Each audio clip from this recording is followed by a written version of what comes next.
Good day everyone, especially sir. I am Ami Laudit and I will be discussing about Module 8, Financial Literacy, and this is part of Group 4. So when you heard financial literacy, what comes into your mind? Okay, it's about managing and budgeting our money. Financial literacy is a core life skill in an increasingly complex world where people need to take charge of their own finances, budget financial choices, managing risk, saving, credit, and financial transactions. Ang financial literacy daw ay ang kaalaman at husay ng isang tao pagdating sa buhay pinansyal o tamang paghawak ng pera. Kasama rito ang pag-unawa at aplikasyon sa buhay ng tamang pag-ipon, paggastos, pag-budget at pag-invest para lumago ang pera. So we should be financial literate so that we can aware on how to handle our own money. We have here the importance of starting financial literacy while still young. Financial education should begin as early as possible and be taught in schools. ACDAG 2013 stressed that in a recent financial crisis, financial literacy is a very crucial and tends to be advantageous if introduced in the very early years as preschool years. So tama, bata pa lamang dapat ay tinuturuan na natin yung mga bata sa pinansyal. Maipamulat sa kanila ang kahalagahan ng financial literacy para mayroon na silang kaalaman sa paghawak ng pera. Sa pamamagitan nito, malalaman nila kung paano maghawak or mag-manage ng pera. Through financial literacy then, they can have a sense of awareness when it comes in budgeting and managing the money. Also, habang bata pa, unti-unti na nilang nakikilala ang financial literacy para aware sila kung ano nga ba ang mas importante, yung needs ba o ang wants. So now let's talk about savings. So what is savings? In order to get out of debt, it is important to set some money aside and put it into savings account on a regular basis. So saving is the money that we take aside so that we can have it if we have something that we need to buy or to pay like bills. So, ang saving ay yung pag-iipon or ibig sabihin ay nilalagay natin yung pera natin kadalasan sa bangko para sa mga biglaang needs. Now, let's proceed to emergency fund. So, what is emergency fund? To start as early, setting aside a little money for emergency savings. For emergency saving fund.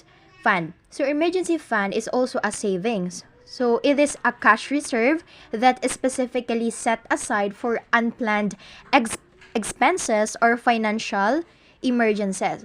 Some common examples include car repairs, home repairs, medical bills, or a loss of income. Ang emergency fund ay savings na nakalaan lang para sa mga emergency situations gaya ng pagtanggal sa trabaho, pagkatanggal sa trabaho, pagkakasakit o aksidente dahil posibleng magkaroon ng emergency crisis anumang oras. So mas mabuti na unti-unti natin itong paghandaan at pag-ipunan. So here are the 10 reasons why we should or why we need to save money. First is that to become financially independent. Financial independence is not having to depend on receiving a certain pay but setting aside an amount to have savings that can be relied on. Kumbaga, you are financially independent na kasi you have your own savings. Hindi ka na umaasa sa parents mo or sa mga kapatid mo or sa ibang tao mangutang. Kasi nga, you have your own money. You have your own savings so that nagre-rely ka na sa sarili mo. You are dependent on yourself. And number 2 is that to save on everything you buy. With savings, you can buy things when they are on a sale and can make better spending choices without being compromised on credit card interest charges. Yes, tama. Pag-save ng money is that you can buy everything that you want.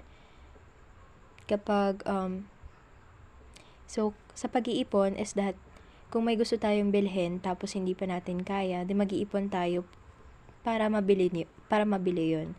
and bumibili tayo kapag sale or promo yung product para mas lalong makatipid tayo.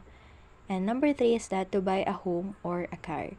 Savings can be used in buying a home in full or down payment, especially in times of promo deals, bids, and inevitable sale at reasonable interest rate.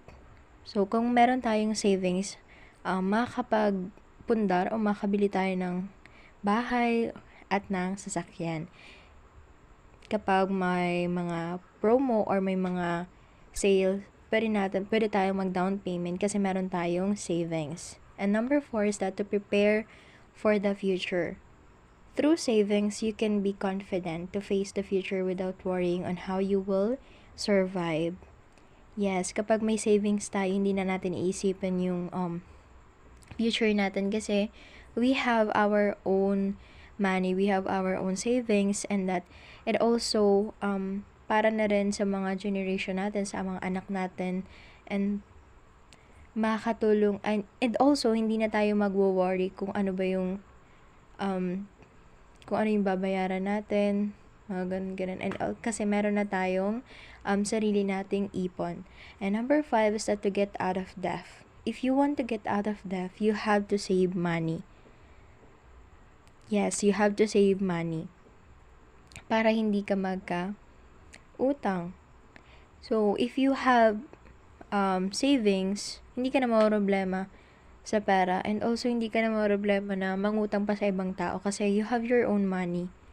And number 6, to augment annual expenses. In order to attain a good, stress-free financial life, there is a need to save for annual expenses in advance.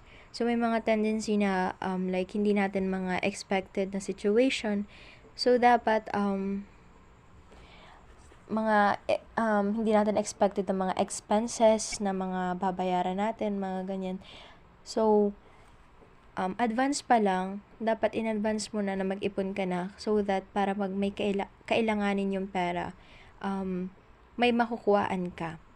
May kukuhaan ka ng pera para bilhin yung something or bayaran yung ganito. And number 7 is just to settle unforeseen expenses. Savings can be respond to unforeseen expenses in times of need. Yes, may mga bagay, may mga situations, may mga event na hindi natin akalain, hindi natin alam, and hindi natin expected na mangyari. So, kung meron tayong savings, magagamit natin ito, makukuhaan natin ito kapag may mga events o may mga babayaran, may mga kailangang bayaran. And number 8 is to respond to emergencies. Emergencies may happen anytime, and this can be expensive, so there is a need to get prepared rather than potentially become another victim of an emergency. So, kaya naman tayo din nagsisave ng money is that para kapag may, in case of emergency, na hindi naman natin expected na mangyari, yun nga, may makuhaan tayong pera.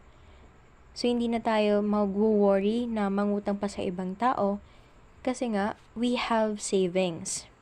And kinagandahan pa sa pagsisave is that yun nga, makaka-help tayo sa parents natin or sa ating sarili kung may mga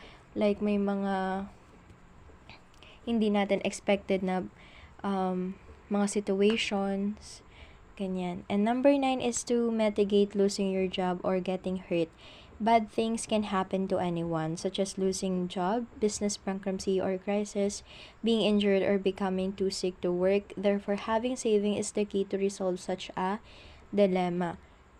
So, may mga times talaga na mawalan tayo ng trabaho. So, having a saving is that makakatulong yun to build a business, some small business, ganyan. And also, kapag hindi natin expected na magkasakit tayo, 'di ba?